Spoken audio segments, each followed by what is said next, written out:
ป้าฝูงญาติกาเคารพเอาดอกไม้หอ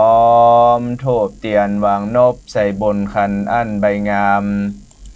กราบรัตนะพระเจ้าแก้วตั้งสามเป็นสิ่งดีงามสถานที่นี้สถานที่นี้ขอยกมือ10 นิ้วขึ้นกายกางกิ้วไก่เก้าเกษานอบน้อมอย่างสารูปปิมปาเจ้าอันมีองค์พระเตียรัตนทลัยแก้วเจ้าทั้ง3ประการยกย่อในพระสัทธรรมคำสอนขององค์สมเด็จพระจินวรสัมมาสัมพุทธเจ้าอันเป็นบรมครูเก้าเงาแห่งโลกทั้ง3ถวายความเคารพน้อมนบบูชาในเมตตาบารมีธรรมพระมหาเถรานุเถระเจ้าคณะพระสังฆาธิการจุโตนจวรองค์ด้วยความเคารพยิ่งเจริญปอนกับบรรดาคณะศรัทธาญาติโยมสาธุชนท่านผู้ฟังคนดีทั้งหลายทุกคนทุกท่านเข้าสู่ช่วงรายการสารธรรมยามแรงในช่วงของมรดกธรรมปื้นเมืองเหนือในช่วงเข้าพรรษา3 เดือนวันนี้มาพบมาเจอกันในเรื่องนางหมากปิ่นคำนิยมเนอะนางหมากปิ่นคำวันนี้ก็ผูกทวน6เจิญทุกท่านได้รับฟังโดยพร้อมเพรียงกันบอกว่าศรัทธาท่านทั้งหลายจะฟังอยู่ที่คลื่น 104.50 วัดฝ่ายหินมหาวิทยาลัยเชียงใหม่คลื่น 100.25 วัดพระบาทอุดมอำเภอฝางคลื่น 106.25 มนเสียงธรรมอำเภอแม่แจ่มคลื่น 98.75 วัดห้วยตองซักอำเภอจอมทองคลื่น 88.25 วัดสีปันเงินอำเภอสันปะตองแล้วก็คลื่น 89.50 บ้านทุ่งเรดิโออำเภอสันปะตองนิยมเนอะส่วนใน Facebook ไลฟ์ลูกตู้ก็ได้ไลฟ์สดในชื่อว่าคิมฮันเอกวุฒิญาติโยมจะเข้าไปพอเป็นรูปภาพก็ได้นะน้อมเรียนเชิญได้ฟังเทศน์ฟังธรรมวันนี้ต้องขออนุโมทนาในกุศลเจตนาของท่านเจ้าภาพกันเทศน์กันธรรมผูกท่วน6วันนี้ไก่น้อยแม่อุ้ยจมอาจใจพร้อมลูกหลานบ้านจังเขิงบนอำเภอแม่แจ่มถ้าจะฟังคลื่นมนเสียงธรรมร่วมเป็นเจ้าภาพเพื่อจะดันทำไปให้ถึงแก่ยังป้าอุ้ยกองแก้วอาจใจป้าหม่อนแม่หม่อนผู้ที่ล่วงลับไปบอกว่าจะเป็นแม่ชวนคันทะอันนี้ก็พี่น้องศรัทธาญาติโยมต่างบ้านจังเขิงบนอำเภอแม่แจ่มเนอะก็ฟังคลื่นมนเสียงธรรมได้แล้วก็ส่วนท่านใดที่จะโทรมาจะโทรมาจะโทรมาจ๋าทดสอบสัญญาณว่าชัดเจนบ่ชัดเจนเป็นจะได้พ่องก็ช่วงท้ายรายการที่เบอร์0918517331ในช่วงท้ายรายการก็ถือว่ายินดีต้อนรับญาติโยมทุกท่านทุกคลื่นทุกสถานีที่ได้ปากันฟังเทศน์ฟังธรรมอยู่ในขณะนี้ก็ศรัทธาญาติโยมก็ถึงเวลาที่จะไปกาดไปลีกันก็ฟังเทศน์ฟังธรรมเนอะเอาบุญด้วยกันวันนี้เอาละเพื่อบ่ให้เป็นการเสียเวลาจะได้เจิญศรัทธานาบุญท่านทั้งหลาย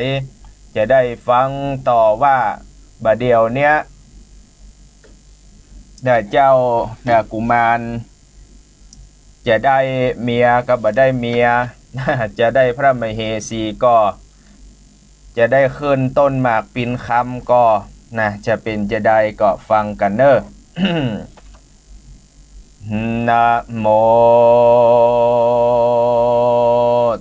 สะภะคะวะโตอะระหะโตสัมมาสัมพุทธัสสะ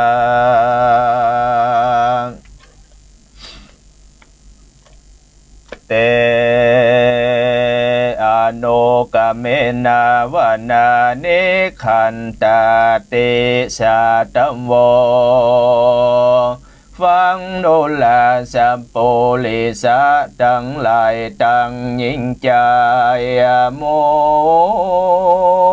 อันหมู่จุงทายุดาฟังนี่ยายยังไปแล้วพระตนแก้วจริงเตสนาว่าเตอนุกเมนาวนาเนขันตาดังนี้เป็นต้นตันตังอะไร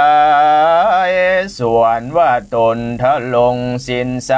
บ่เศร้าเกิดว่าสุริยะกุมารเจือโคตรเงาอลิญาส่วนตาภาษาบุญใหญ่หูแจงควายถ้าลงยานการจะวันปงขาดอนุญาตวังตามอย่างพระประกรรมน้อยใหญ่เจ้าหนอไทยบุญแล้วซ้ำจะสอนกล่าวเฮอเจ้าหนอเต้าบุญเมโหแจ้งดีครบควายกลางหน่อยใหญ่โบราณว่าโดราจะกุมารเฮ้ยหนุ่มนาว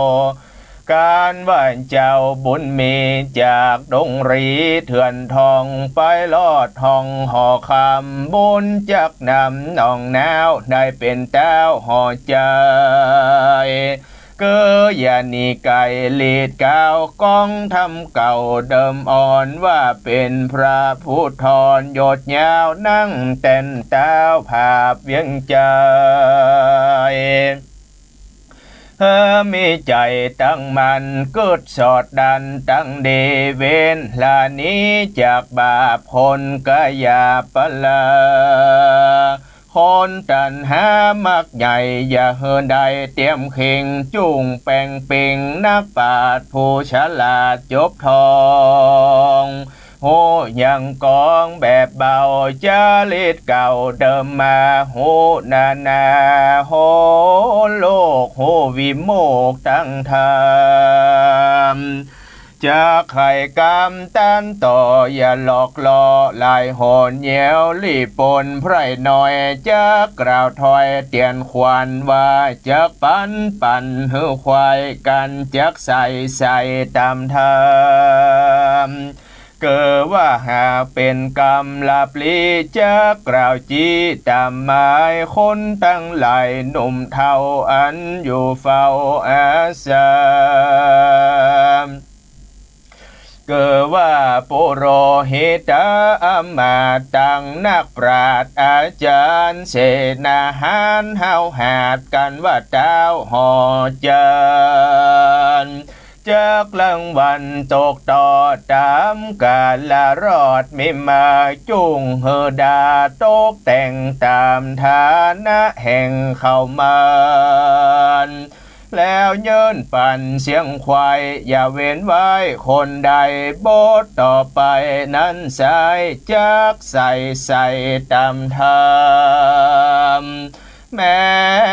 นเป็นกรรมเตือนบอกว่าอย่าเตียวออกกองต่างกันเจ้าห่อขวางยศใหญ่จากใส่โตตันทกรรมแก่คนอาธรรมหนุ่มเนาใจบาปเศร้าปลาพิษอาจญาแห่งเต้าอย่าโคตรเท้าเขืองเคนปิจารณาดีเสียงควายเจงตกใส่ตำลายถึงเป็นชายพี่น้องเป็นเพื่อนป้องวงศาเป็นเสนายศใหญ่อย่าเว้นไว้คนใดเจ้าสินใส่ตนเวเศษจบแจงเปทรงยานแล้วก็มาสอน อนเจ้าสุริยกุมารน้อยหนอเป็นบทต่อตัวไปโบราณไขว่าไว้ตั้งแต่ไทยเหมือนมาเสิร์ฟปิดาพ่อแม่เสิร์ฟเท่าแก่อาลงการว่านอนสูงเฮินอนความการนอนต่ำเฮินอนง่ายโบราณหมายว่าไว้จงจำใส่มโนนายบอกว่าไผ่ไตละบุญแก่กาตัวตันได้นางหอยจันบาศาสเสวยราธรงเมื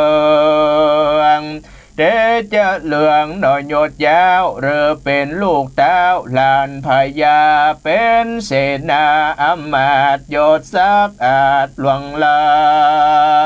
ยในยาหนึ่งนามีบอกไว้ว่าเป็นเต้าไทยเสวยเมืองเตจะเหลืองหยดยาวผ้าผาบควายดาวแรดินแดนก็อย่าได้ดูแควนไพรใจหันตัวใดเป็นดีเข้าของมีมากเต้าอย่าโศกเศร้ากังวลอย่าดูแควนคนกันอยากตกลำบากอนาถาจงเบิจารณาเกิดสอดแต่เขารอถึงไปว่าเขาตั้งอะไรตกยากย้อนวิบากปาปะกรรมว่าอันแล้วจมค้นผ่านอยากลายขันเองควายคนเมว่าเขาเป็นดีมั่งเต้าย้อนบุญเก่านำมากวนเล่าลาใหญ่หน่อยอย่าละปล่อยตั้งทำกวนเวรกรรมบาปกาอันหยาบจ้าปลาเปจารณาหนอจะใจเจอว่าใดตั้งดีเจ้าระเสตนวิเศษจบแจ้งเปทารงยานเกว่าสอนสุริยกุมารนอนเนามีมากเต้านาแล้วจำจะกล่าวถอยบอกเจ้าหน่อยบุญเมว่ามาปินคำดีนี้สายจุ้งเมียดไว้ตามกรรมอย่าลงล้ำผ่ามางกลางปากกว้างดงดอนจากอาวรโศกเศร้าฮ้อนไม่เห่าหรไทยจงโอดใจดันกลัวปุกอยากป่าถึงเมืองแห่งเจ้าบุญเหลืองตนปอก้อยพอพาพอตามกรรมขอบุญเจ้านำหน่อไทยสมใจไฟพาทนาก็ได้เป็นพญาหน่อเจ้าจ้างต้านเล่าแองเถิงเมืองเตจะเหลืองเลยแหล่ได้พาแป้มันพายโรกะใดใหญ่หน่อยอย่าจ้องหอยกะยาอยู่ที่ขาเตียงเต้าอย่ารีบเข้าเมืองมอนและนาเมื่อนั้นเจ้าเจืองจานสุริยะกุมารกันเจ้าทะลงยานบุญใหญ่กล่าวเสียงควายสุดไปก็ย่อมือพายตั้งกล่าวโนบน้อมเล่าแซมตีเอาแม่ปินดีลูกใหญ่ป่อนเขาใส่ธงปาถอยออกมาไปนอกเถิงข้างขอกแอเสียลมกันว่าเจ้าอุดมบุญใหญ่เกิดเจ้าที่ไวระเสมคนมีหลายหลากรีบออกจากศาลาตัวหลังมาส่งเจ้าเจ๊บอกเล่าตั้งไปว่าเจ้าใส่ใจนอนหน่อยหนอเลวหลังพอลายเต็มโศกามีบ่อนน้อยน้ำตาย้อยไหลลงยกเอาธงห้อยบารีบดันป่ามาเมืองและน้ำ โสสุริโยอันว่าโสริยกุมมารนอเนาหนอพระเจ้ายอดมุนีจากราศีบุญใหญ่ดันป่าไม้ดงดอนค่ำก่อนนอนยังจอดแจงแล้วสอดเตียวไปนกในไผ่หลายแหลกเกินนกจากพรากหงสานกกระตาเป็นหมูนกเก้าอยู่ปอมเฟยนกปอเฮยปู่ตนตะละหล่นตะละละละนาตนห้องสะสนเนืองนานมีตึงนกเขาขันสะสาวนกเอืองกล่าวเป็นกรรมนกและคำและอินนกเขามินหัวควานนกเสียวหานแผบใดยังกาใหญ่ตัวดำเกือว่านกยุงคำแอนฟอนนกคุมซ่อนปอมบายนกในไพรป่าไม้มีบ่อลายเลือลายพ่องก็แม้ตัวลายสอดจามพ่องกระเด้งกำข่าวเลืองห้องนั้นเนืองมีกองมีจุห้องหนอดงดำเจ้าบุญนำฟังแล้วใจผ่องแผ้วและเจยบานดันดงดานป่าไม้เอาชื่อไว้เป็นไม้สัตว์หลายสัตว์หลายหลายใหญ่น้อยบ่จองหอยเบียนเควงก็มีถึงราชสีแรดจางเขาเว้นแห่งตั้งเตียวพ้องก็มาเยินเลวเล่พอพองก็เล่นหล่อมาโจอันว่าสะปัญโยหนุ่มนาวดันป่าเศร้าดงนาเต่าหากสาเมียดไว้อย่างลูกไม้ปิ่นคำบ่ลืมกำบอกเล่าแห่งท่านเจ้าระเซนโอดขันตีไว้มานโบบุญดันดงตันไหลขึ้นวันแต่สายดารอดไกลเวียงใจ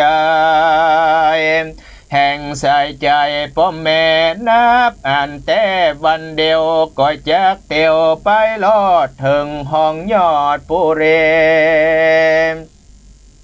เจ้าบุญมีหิวหอดก็ยังจอดเซวนอนกลางดงดอนป่าไม้วอกกลางไต่ไปเฟยห้องว่าเว้ยเว้ยหาจูว่าไปอยู่แดนใดนกในไพรหลายหมู่ห้องทองอยู่นั่นเนืองต้นบุญเหลืองน้อยนาคต่างภาษาหูฟัง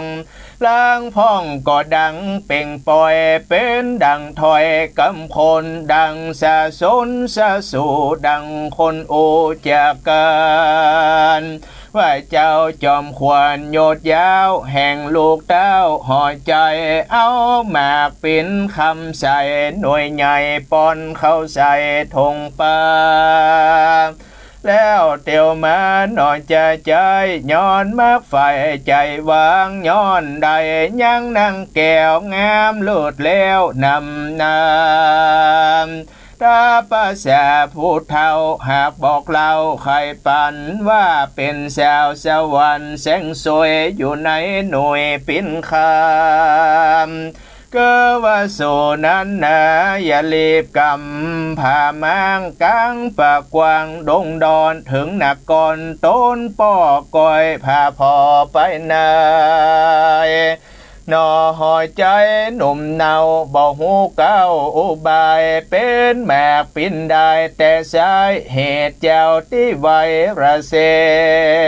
นไข่เฮนี้ปีกปอกไว้นะออกขึ้นมาสันใดจ่าเจ้าหน่อจริงหูหม้อฟังเบามีตึงตนขิงเหล่าน้อยนาขนิ่งขวาดในใจว่านกในไพรหมูหวนหมูสั่งมาอูเป็นกามก ก็มีผีดงดำเถื่อนทองเฮือป่าป้องสัญญาเลือกูนี่แน่ดันป่ามาเมินกว่าหูกว้างเจ้าก็ฟังแถมเราก็เหมือนเก่าเดิมอ่อนนกดงดอนมวนหมู่ยังห้องอยู่เป็นชายว่าหมากปินได้หมากปินได้แต่สายเจ้าหนอท้ายขันิ่งนายว่าเจ้าสินสายบุญใหญ่จบแจงควายทารงยานอยู่ดงดานป่าเศร้ากูอยู่เฝ้าหนอลุ่มลามเฮิงเมินแม่บ่อนน้อยด้านหวังหอยแป้งปานเวทมนต์ยันองค์อาจสิประสาททุนนามเจ้าตะรงทำสอนควายบ่เว้นไว้อันใดจากจะขายปังเปล่ามูเสียเล่าหรือเมนกดงรีเถื่อนทองป้อยมาห้องเป็นสายว่าหมากปินได้หมากปินได้บ่ย่อนบ่หูผ่อนเศร้าสามสันได้จะมันหูว่าหมากปินอยู่ในทงโกเดินดงป่าเศร้ามาจากเจ้าระเซมจากปุรีป่อเจ้าอันอยู่เฝ้าหอคำแม่นดังกำมันกล่าวมันหูแขวสันได้นอหอใจหันหลากบ่จังปากกะไผก็มาเกิดในใจขึ้นลองว่ากันไปลอดห้องพังกามแห่งพระยาตนปอแล้วพาพอไปในบ่มีนงใบหนุ่มนาวดังกำเล่าปันมากูนี่นาเตียงอายเพิดแน่บ่จังกว่าแดนใดกวนกูไข่พามางกลางปะกว้างดงเรมเมบ่มีก็แล้วเฮือกลาดแกล้วสังกาวานีนาดาคำนกน้อยพรำหากรกวนกูนอนยังจอดเธอหิวหอดหายไม้ถึงยำไงวันผู้ก้อยพาลูกปิ้นคำเกิดวันหนอคุณทำยศใหญ่เกิดถวดใดในใจก็สลายนอนจอดที่บนยอดเฟยน้ำใจเววาวายวันบ่น้อยเดิกแล้วม้อยลับไปปูนาเทวาเศษนายวันโลนลุงแล้วเจ้าหนอแก้วบุญนาเป็นจารณาเสียงควายว่าหนตั้งใจเตียวไปบ่ปอไกลนักกว่าแม้นมีนางฟ้าสาวสะเลชมงามดีหลายหลากอยู่ในแมกปินคำเป็นดังกำบอกเล่าแห่งตันเจ้าทารงยานจากป่านงครานอ่อนาคทายก้อยเตียวไตภายพันยังบอดตันจะคำเตียงถึงพร่ำยำเดมบ่ร้อนมีภัยลายมาต้องไฟต่อจนถึงเป็นคนหยาบจ้าเลือสัตว์ป่าเสือเสงจากมาจริงกันกาบกูจะภาพแต่งฝันเวทมนต์ยันองค์อาจสิประสาทนั้นนาว่ากูก็ได้เฮียนมาไล่แหล่เตียงผ้าแป้ดีเลมการว่าบ่มีนางอ่อนงามจะจอนปึ้งแปงมาแอบแฝงแสงสวยอยู่ในหน่วยปินคำเป็นดังกำตักห้องแห่งนกเถื่อนทองตั้งหลายมากปินได้แต่สายจากละไว้ดงดอน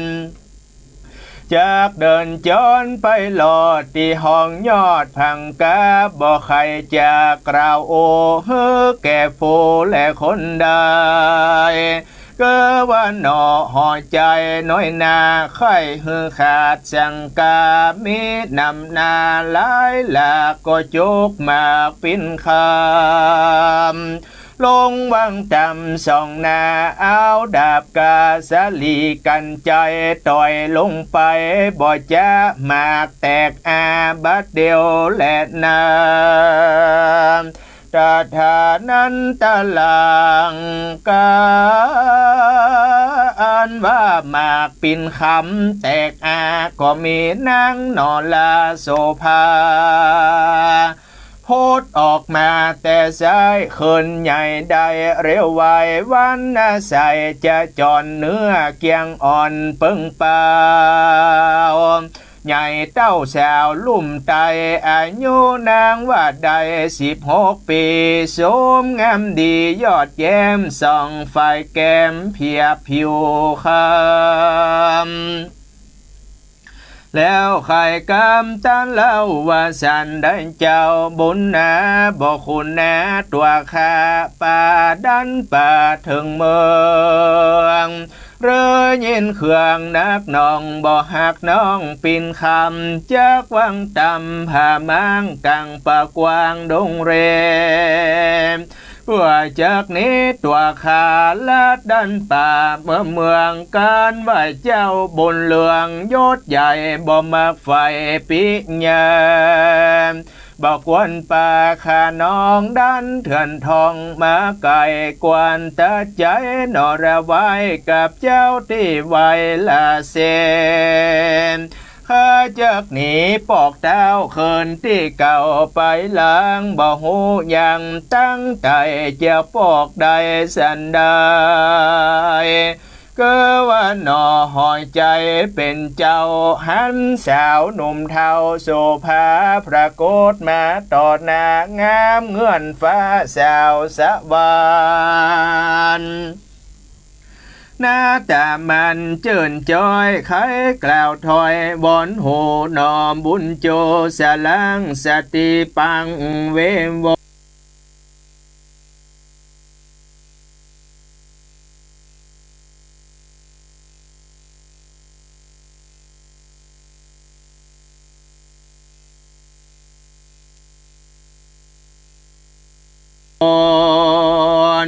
่าสัน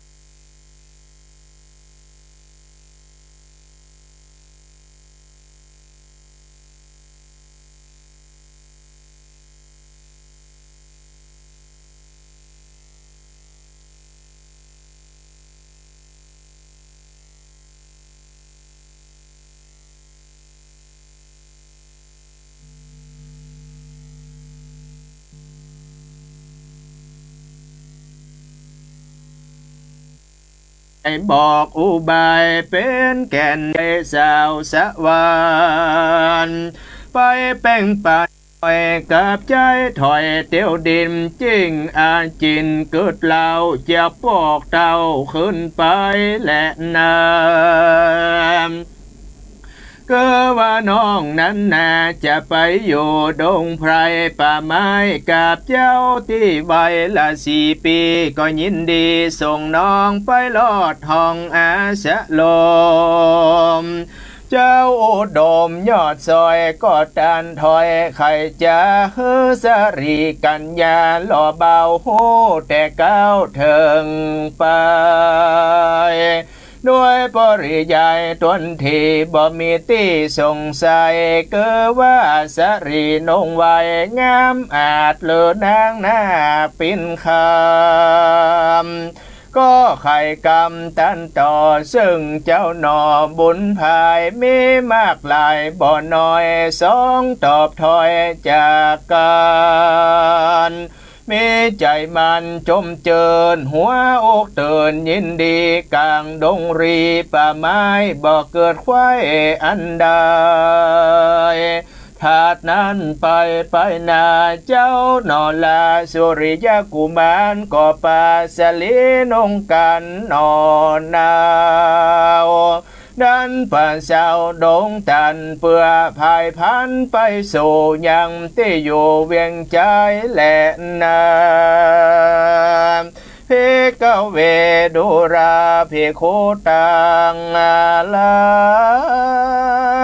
ไออันคงควายคำเจ้าเพื่อไข่เขาเนรปานส่วนว่านอโพธิญาณตนองค์อาจกับนางนาคปินคำจากดงคำป่าไม้มาลอดไก่นอเวียงใจยามตะวันใส่คอนเตียงจากใจเบี่ยงลงแรงสองจอมแปงเจืองเจ้าเตี้ยวไต่เต้ามาไกลอิดเหลือใจตั้งกูก็แว่เข้าสู่อุญญาณแห่งพระผู้บานปอดดาวนอกเขตดาวปุเรมสองสะเลกินโกเขาจอดอยู่เสาสามยังสาลาใหญ่กว้างเต้จิมข้างโบกรณีดอกไม้มีหลายแหล่พงกลี้แผ่บ้านเลืองเมตึงข่าวเหลืองแดงกำเมพร้อมพรำลายสีในโบกรณีนั่นแล้วบัวมากเต้านานามก็มีถึงดอกบัวคำพงกรีบัวตองที่เจโจนดอกนิลบนควายการตั้งดอกปานจังกอนจมพามอนนมินเพิงจับไม่หนึ่งในดงบินมาลงสอสอดเอาน้ำยอดเกสรได้แล้วจอนบินสู่ยังที่อยู่หลังมันนกเนื่องนั้นลำห้องเป็นดังห้องและดงดานสายลมปานปัดออกกันจะออกห้องไกลสองสายใจพี่น้องนั่งอยู่ห้องศาลา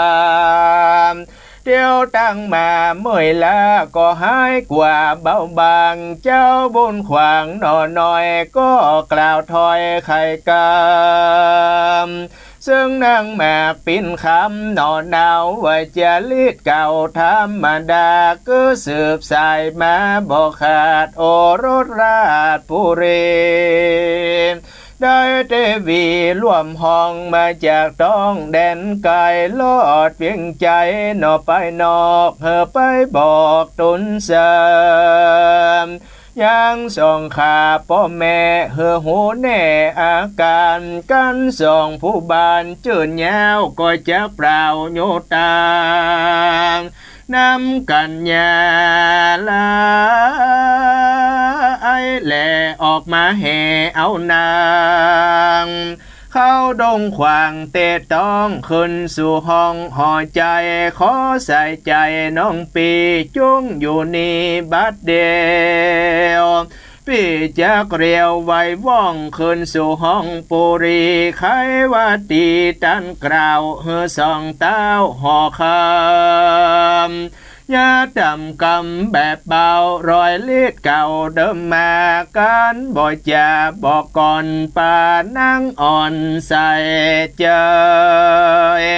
ขึ้นห่อใจไปลอดส่องเต้ายอดกุนนำเตี้ยงไข่กำดาปีว่าบ่หูที่ประเพณีขอเทวีน้องจานอย่าแอวดันไปไหนจงอดใจอยู่เฝ้าตาติเก่าสลาง ยามนี้แน่เตียงคอนแดดก็ฮ้อนเหลือใจบ่มีไผสักโพจักมาอยู่อุ้ยยานบ่ปอนาอันนอแต่สายตาวันไก่นอลงแรงแดดบ่แข็งเอาร้อนคนน้อยอ่อนตั้งหลายตั้งยิ่งใจมวลหมู่จากมาสู่อุญญาณจมดวงบานดอกไม้บ่เว้นไว้วันใดการไปไปหลอดแล้วถึงหอแก้วพังกาไข่ขี้แย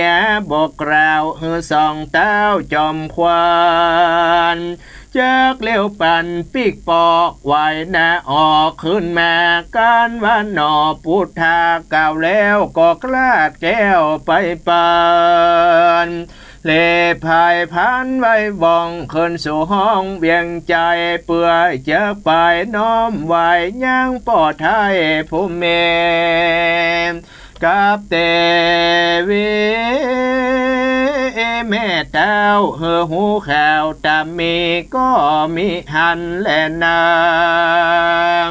ที่นี้จากวันนาจะลอดถึงนางใบบอดมันธานีอันได้หนีไปอยู่กับป้าปู่สองคามก็ดังกล่าวมาล่วงแล้วก็เมื่อเจ้าหนอกแก้วยอดจอมควันใจบ่มันจืดยาวจะเป็นเต้าเสวยเมืองย้อนยังเครื่องใจหลอดไข่เหียนยอดสิปะกลเฮือเมนุนมากเต้าก้อยเป็นเจ้าปลาจิ้งไก่กาจากห้องแดนเขตต้องเมืองตนเดินเตี้ยวหนไปหลอดเมืองแก้วยอดตะกาศิลาเฮียนศิษย์ปาวิเศษต่างมูลเวทเจียงการส่วนนางสมานหนุ่มเนางามบ่เศร้านางมันทะเนอันเครื่องขี่ไม่มาดบ่หูเหือดไม้หายย้อนตนใจ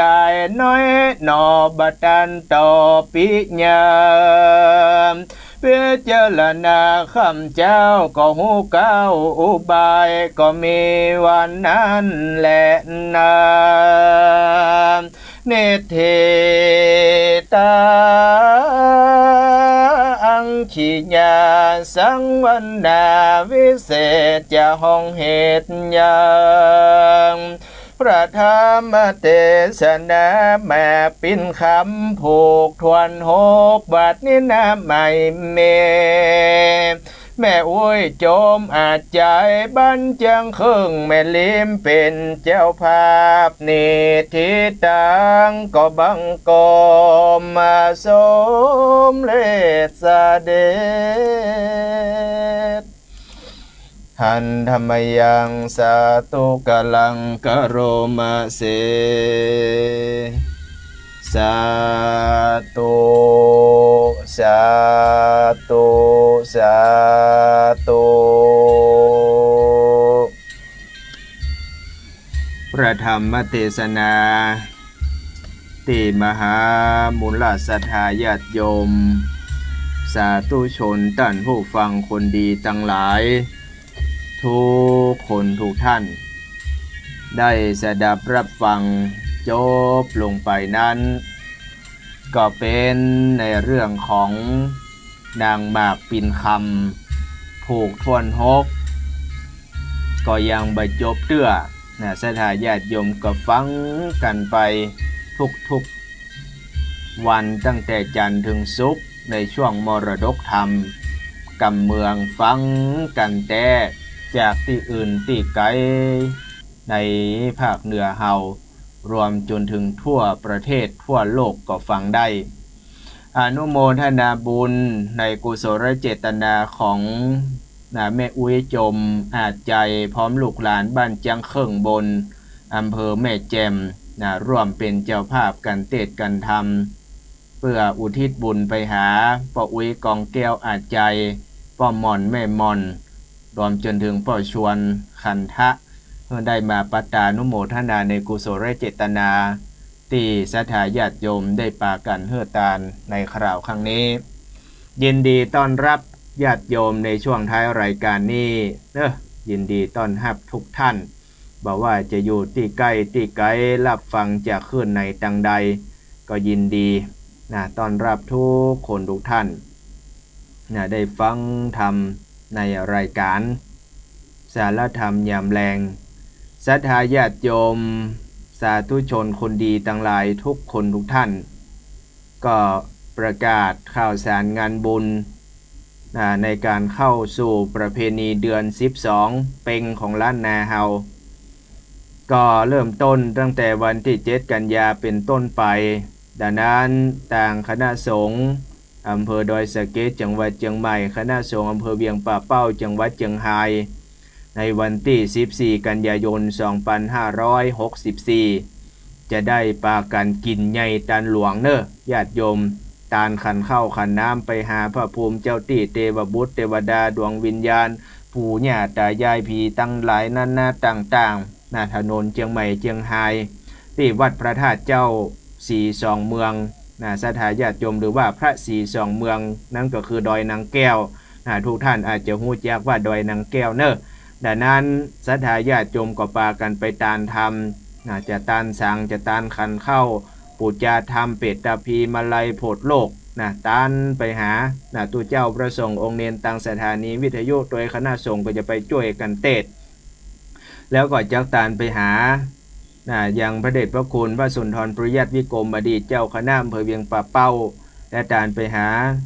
ท่านพระครูมงคลศิลวงศ์อดีตเจ้าคณะอำเภอดอยสะเก็ดญาติโยมดังนั้นเราจะได้ร่วมกินใหญ่ตันหลวงกัน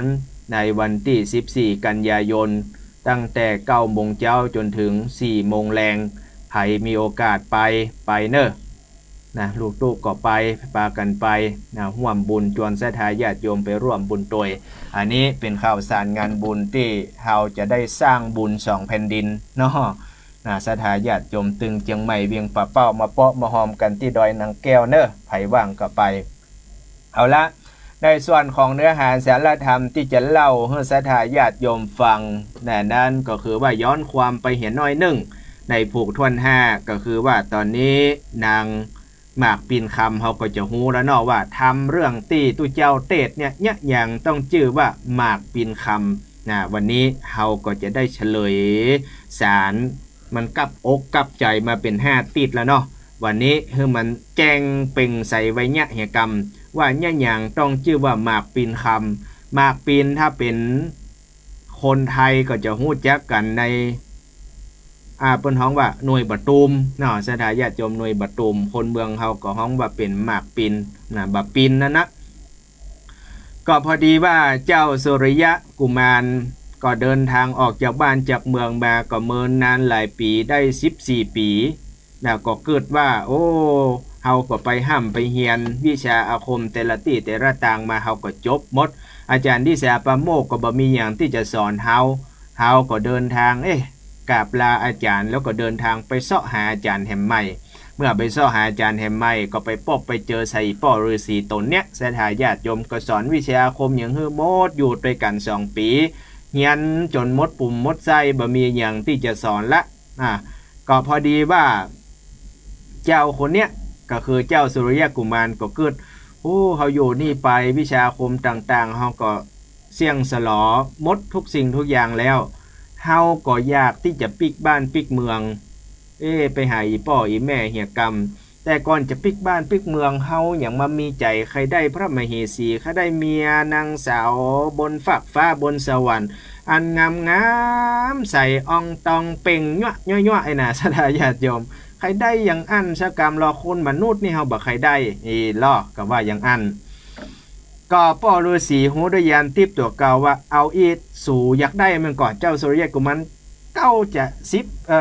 ะอยาก10จะอยากคืออยากได้เมียขนาดกันอยากได้ขนาดอยากได้สาวนางฟ้านางสวรรค์ผู้นะ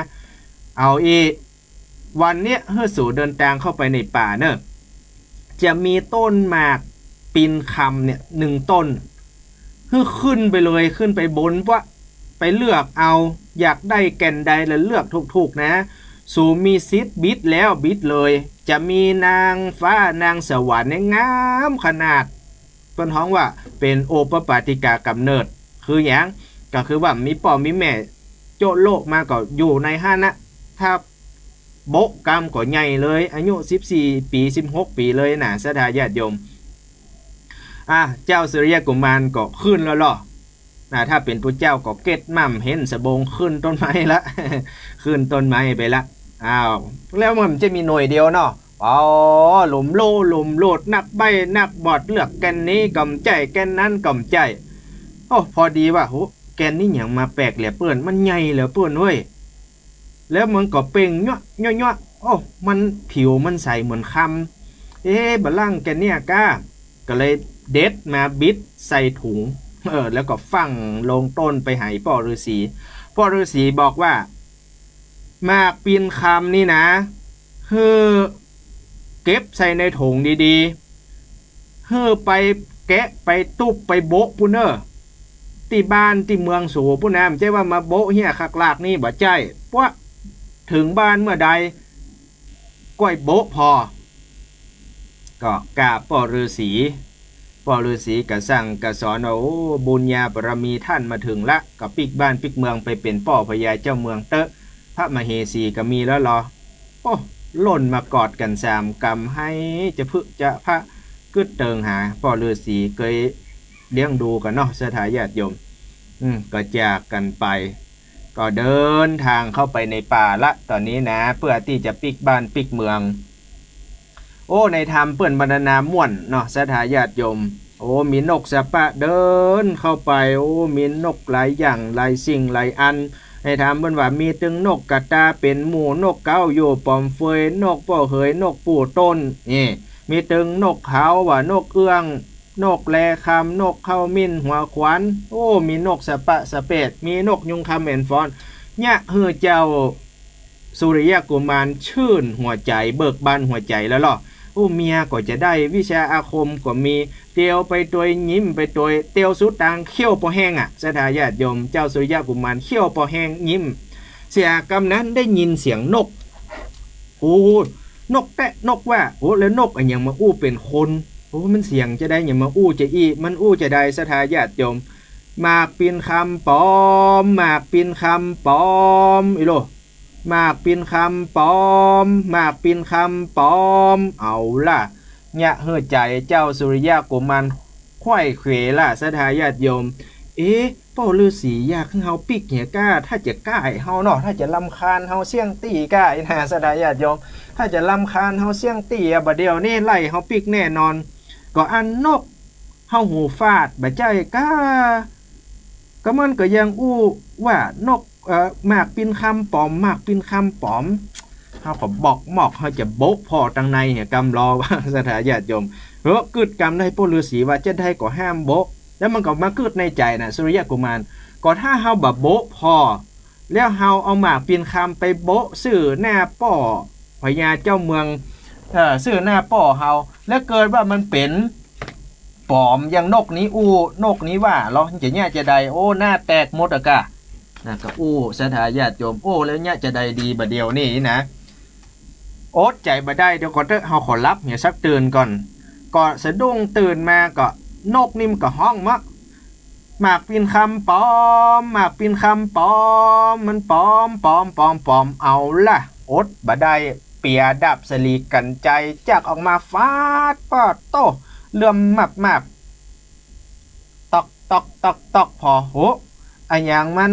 โบกเกิงศรัทธาญาติโยมมันแตกแสงสว่างเป่งยั่วกำเดียวเป็นไม่ยิงนางฟ้างามปะโถธรรมโมสังโคเอวก็แค้วเหมาะงามตาก็ดำหน้าก็ใสผมก็หอมถ้าคนเนี้ยกล้าที่พ่อฤาษีว่าหันกำแรกก็หักแล้วหรอศรัทธาญาติโยมอย่ามางามแต่งามว่าเฮานี่สมจิตสมใจเฮาขนาดนี่ไปการเดินทางแต่งเล่นตัวเห็นนะนางมากปีนคำเจ้าว่าสู่จะปิกบ้านปิกเมืองไปอยู่กับพ่อฤาษีก็ได้เนอะบ่ต้องมากับอ้ายเห็นแล้วนางมากปีนคำว่าอย่ามาใจ เตียวมาด้วยการเกิงตางแล้วอันก็ตัดสินใจอยู่กับอ้ายเนาะฮักกันแป้งกันเนาะโลก็เป็นเกิดจะเป็นกู้ผัวตัวเมียกันย่ำได้เตี้ยนี้ย่ำได้อภิเษกสมรสย่ำได้แต่งงานเตื้อกับปากันเดินทางไปเลยไปบ้านเมืองถึงเมืองเรียบร้อยแล้วบ่จะฮีดหอยเฮานี่แต่ละติมก็แตกต่างกันเนาะแต่บ้านเมืองนี้บอกว่าเฮานี่นะอีป้อพรหมตัดเจ้าเมืองปรณสีป้อเฮานี่มันถือเด้อคนใดที่เอาไม่ยิงต่างบ้านต่างเมืองจะเอามาเป็นพระมเหสีต้องรอวันผูกเจ้าจะต้องมีการแห่จะต้องมีการปานางหนักใจหนักสนมปากันแห่กันฟ้อนเพื่อที่จะปาเข้าบ้านเข้าเมืองน้องมาเดียวนี่มันมืดมันค่ำแล้วนะกำเดียวขอก็จะมาเก็บดอกเก็บดวงแล้วเดี๋ยวอ้ายจะไปกราบทูลอีป้อก่อนว่าปาพระมเหสีมาละพร้อมที่จะปกครองบ้านเมืองละน้องรออ้ายก่อนเนอะน้องรออ้ายก่อนรอที่สวนดอกไม้นี่เดี๋ยวอ้ายเนี่ยไปมาแล้วนี่เขาจะเอาขบวนจ้างขบวนม้ามาฮับน้องรอก่อน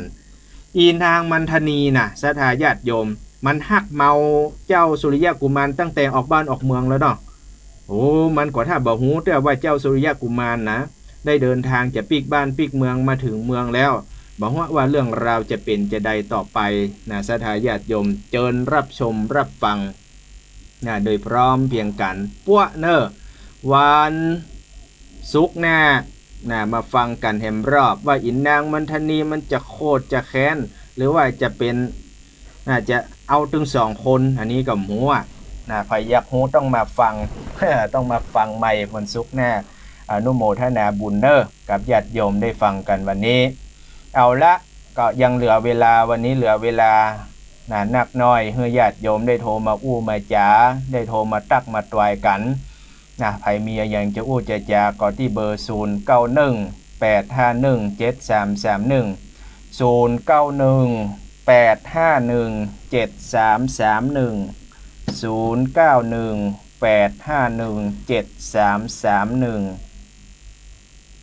อ้าวเข้ามาเจริญปอนสาธุสาธุโอ้สาธุอุ้ยนวลโอ้โทรบวยโอ้โทรบวยโอ้ติดสายแรกสาธุเนอบุญรักษาเนอไม่อุ้ยเนอครับสาธุอ้าวสาธุเลยอยู่เด้อบุญกรรมบุญจูเจริญปอนจากดังใดมาจากเจ้าแม่โอ้ยอยู่แม่จากเสมอฟังเนี่ยเลยบ้านแม่สาบเสมิงฝนตกก็แม่ชัดเจนก่อนวันนี้ฝนตกชัดเจนเจ้าฝนมันตกเจ้าเป็นได้พ้องมวนใจมวนว่าทำนี่เนาะสาธุฟังถึงวันเนอะเจ้าวันศุกร์เนาะสาธุฟังถึงวันบุญรักษาท่านพระครูอย่างฮะยังแม่ท่านครูอย่างท่านพระครูอย่างตุโอแม่ท่านโอจ้าครับเจริญปอนเจริญปอนอ้าว719เข้ามาใหม่0918517331โทรมันโทรจนกันนะโยมเนาะเข้ามาใหม่0918517331เวียงป่าเป้ามาแล้วเสมิงมาแล้วอ้าว714เจริญปอนไปกับเจ้าท่านพระครูจากทางใดแจ้งหัวรินเวียงฝั่งเจ้าฟังเขตเหมือนแต่เหมือนว่าโอ้สาธุแม่ยังนี่แม่จันสีเจ้าแม่จันสีโอ้ฟังเมินเนอะฟังตึงวันเนอะเจ้าฟังตึงวันตึงโอ้บุญรักษาโอ้ท่อเต็มใจดีได้สาธุเจริญปอนเจ้าเวสาเจ้าอ้าวมา719เจริญปอนครับไว้สาครับท่านพระครูโอ้จากพระบาทอุดมครับผมเพิ่งใจนกตะละลนนะนกกูต้นตะละลนต้นตะละลนอีเนาะนกกูต้นโอ้ครับชัดเจนเหมือนดีครับ สาธุป้ออย่างก็ลืมเจอไปละ ป้าน้อยบุญปัน ป้อน้อยบุญปัน ครับ โอ้สา บ้า ธุ นจ่ายนกปุ่งตัวละโลนเลยนะ บุญฮักษาเนอ ครับผมกลับไว้สาขา เจริญปอน777อ้าวเจริญปอน ไปสาเจ้า จากตังใด โอ้จากแม่อายเจ้า แม่อายบ้านหยัง แม่อายมันตัดสอน ถ้าตอนชัดเจนก็ครับแม่ เจ้าต้องจะทำนิ้มวนขนาดข้าว ดีละฟังตึงวันเด้อ เจ้า สาธุบุญฮักษา เจ้าสา เจริญพร สาธุสาธุ 94975เจริญปอน ไว้สาเจ้าท่านอยู่วัดไหนเจ้า วัดบ้านต่อลุงลังใช่บ้านต่อเมืองลัง ต่อเมืองลังเชียงใหม่เฮาเนี่ยจ้ะ ครับผม อ๋อนึกว่าไก่คนเชียงใหม่เหมือนกัน ครับเคยมาก็แม่บ้านต่อ โอ้ดำนั้นเพื่อนแม่มีปลาเลอะ สาธุ มีเสื้อต่อเมืองลังหมด โอ้ นั้น น่ะ กระ กะ ดาษนั้น มา นะ อุดหนุนกาดหน้าวัดบ้านต่อด้วยกะ เออให้อยู่สันทรายหลวงเพยอยาก โอ้สาธุบุญฮักษาเนอะ สาธุ เจ สาธุ ริญ เจ้า ปอนอ้าวสายสุดท้าย4740เจริญปอน วัดการครับอาจารย์ สาธุจากที่ไหน อยู่วัดผู้ชูทยานครับเชียงดาวครับ โอ้สาธุครับ ชัดเจนเนอะท่านอาจารย์ ครับ104ครับพอได้ครับ สา ชัด ธุ เจน ครับผม ขอบพระคุณมาก อะไรนะครับ มาตรการครับ ครับสวัสดีครับผม มาตรการครับ ครับแล้วเจริญปอน ไม่สาเจ้า โอ้จากตังใด แม่ก็ฟังตัวนั้นที่หน่อยนี้ แม่หยัง แม่อยู่ใช้ประการเจ้า ใช้ประการกับแม่ แม่ฟังโทรศัพท์เพเดอร์โอ้สาธุฟังไปเมินๆเนอะ เด็กฟังขึ้นนี่จ้ะขึ้น อ้าว ลง สา ไหม ธุเจริญปอนเอาละ ตุเจ้า วันนี้ก็อนุโมทนาในกุศลเจตนาของทุกท่านจากลากันไปก่อน วันศุกร์หน้าเจอกันใหม่ อายุวันโนสุขังปะลัง